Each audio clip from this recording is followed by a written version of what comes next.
हम में से अधिकांश लोग सिर्फ कंपनी के स्टॉक्स खरीदते हैं और बेचते हैं, लेकिन कभी ध्यान नहीं देते कि उस कंपनी ने कौन से कॉर्पोरेट एक्शंस लिए हैं। इसका सीधा असर आपके निवेश पर पड़ता है। कॉर्पोरेट एक्शन समझने में कई निवेशकों को परेशानी होती है, क्योंकि इनमें से कई टर्म्स बहुत ही तकनीकी और पेचीदा होते हैं, जैसे कि announcement date, record date, ex date, payment date, dividend, stock split, bonus issue, rights issue, share buyback आदि का क्या महत्व है। जब आप इन सभी कॉर्पोरेट एक्शंस को समझेंगे तो न केवल आपके निवेश के फैसले मजबूत होंगे, और हां, आपका प्यार ही हमारी पहचान है। सब्सक्राइब करें और हमारी यात्रा का हिस्सा बनें। Let's start. कॉर्पोरेट एक्शन एक ऐसी घटना होती है जो किसी कंपनी के शेयरधारकों के लिए होती है। यह कंपनी के द्वारा लिए गए निर्णय होते हैं जो उनके शेयरधारकों के अधिकारों और निवेश पर असर डालते हैं। इनमें stock split, bonus issue, dividend, rights issue, share buyback और अन्य फैसले आते हैं। यह वह तारीख होती है जब कंपनी अपने निवेशकों को कोई भी कॉर्पोरेट एक्शन के बारे में घोषणा करती है। यह पहली जानकारी होती है जिसे निवेशक कंपनी द्वारा दी जाती है।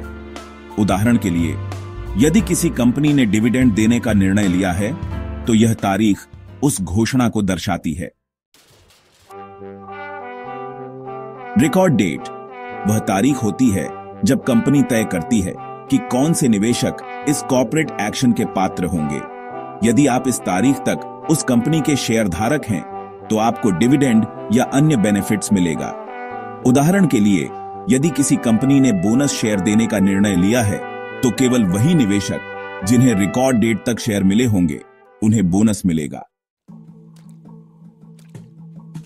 एक्स डेट वह तारीख होती है जिसके बाद किसी शेयर को खरीदने वाले निवेशक को उस कॉर्पोरेट एक्शन का फायदा नहीं मिलेगा।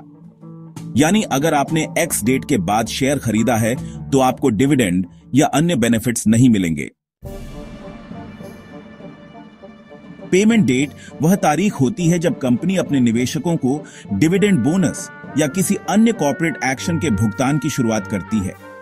यह वह तारीख होती है जब वास्तविक भुगतान किया जाता है। डिविडेंड वह राशि होती है जो कंपनी अपने लाभ का हिस्सा अपने निवेशकों को देती है। यह राशि कंपनी के मुनाफे पर आधारित होती है। उदाहरण के लिए, यदि कंपनी 5 रुपये प्रति शेयर का डिविडेंड घोषित करती है तो अगर आपके पास 100 शेयर हैं तो आपको 500 रुपये मिलेंगे। स्टॉक स्प्लिट वह प्रक्रिया होती है जिसमें कंपनी अपने शेयरों को विभाजित करती है ताकि प्रत्येक निवेशक के पास अधिक शेयर हों, लेकिन कुल मिलाकर उनका निवेश मूल्य वैसा ही रहता है। उदाहरण के लिए, यदि 1/2 स्टॉक स्प्लिट हुआ है तो आपके एक शेयर के बदले आपको 2 शेयर मिलेंगे, लेकिन हर शेयर का मूल्य आधा हो जाएगा। स्टॉक कंसोलिडेशन, जिसे रिवर्स स्प्लिट भी कहा जाता है, कंपनी के शेयरों की संख्या को घटाने की प्रक्रिया है। इसमें हर छोटे हिस्से को बड़ा किया जाता है। उदाहरण के लिए, यदि 1/2 स्टॉक कंसोलिडेशन हुआ है तो आपके पास पहले जितने शेयर थे अब उनका आधा हो जाएगा, लेकिन हर शेयर का मूल्य दोगुना हो जाएगा। बोनस इश्यू तब होता है जब कंपनी अपने शेयरधारकों को मुफ्त में अतिरिक्त शेयर देती है। यह कंपनी के मुनाफे या रिजर्व से संबंधित होता है। उदाहरण के लिए, यदि कंपनी 1/1 बोनस इश्यू देती है तो आपको हर एक शेयर के बदले एक अतिरिक्त शेयर मिलेगा, बिना किसी अतिरिक्त लागत के। राइट्स इश्यू वह प्रक्रिया होती है जिसमें कंपनी अपने मौजूदा शेयरधारकों को नए शेयर खरीदने का अधिकार देती है। यह अधिकार उन्हें विशेष मूल्य पर मिलता है। उदाहरण के लिए, यदि एक कंपनी 1/5 राइट्स इश्यू करती है तो इसका मतलब है कि अगर आपके पास 5 शेयर हैं तो आपको एक नया शेयर खरीदने का अधिकार मिलेगा। शेयर बायबैक वह प्रक्रिया होती है जिसमें कंपनी अपने शेयरों को वापस खरीद लेती है। इसका उद्देश्य कंपनी के शेयरों की कीमत बढ़ाना या कंपनी के बेचे गए शेयरों की संख्या को घटाना होता है। जब कंपनी शेयर बायबैक करती है तो वह अपने निवेशकों से शेयर खरीदने के लिए एक प्रस्ताव देती है। तो अब आप समझ गए होंगे कि कॉर्पोरेट एक्शंस क्या होते हैं।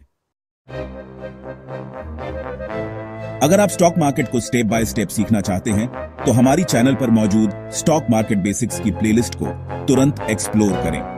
मिलते हैं अगले वीडियो में, तब तक के लिए हैप्पी इन्वेस्टिंग।